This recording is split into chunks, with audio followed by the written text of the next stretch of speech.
you wanted to talk about a couple specific topics. We're going to talk about one now and then one right after our commercial break. That's right. Okay, what was that? What was that topic? One of the big things that people are always calling up and saying, Dave, what's income? What do I need to claim for income? Honestly, everyone, wages, salary, and most of all, tips.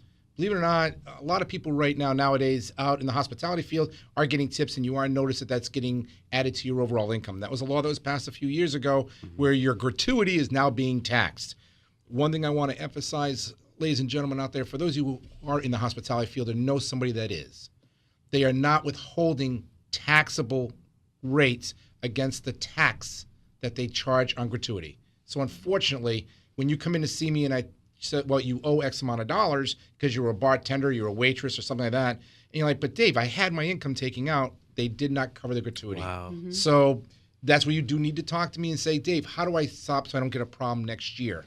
And I will go over that with you. A lot of people on salary do not have enough taxes withheld or even wages. As Mary said earlier today, your job, throughout life, your job changes.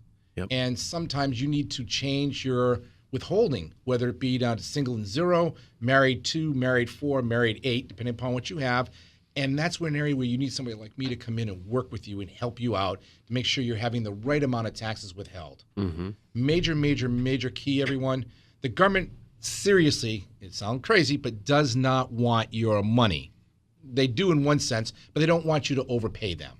They hate giving it back. They don't mind taking it, but they don't want to give it back. Mm-hmm. So when I try to sit down and talk to people, our ultimate goal is for you to owe as little as possible to the federal government, but also get back as little as possible.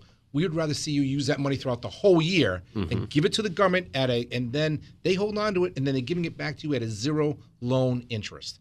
Now, as Mary would easily say, getting zero rate of return back on your money is not a good idea. But when you get all the huge refunds that you think you might get back, unfortunately, ladies and gentlemen, all you're doing is you're loaning the government money, your money throughout the year. They're using it and then giving it back to you at zero rate interest.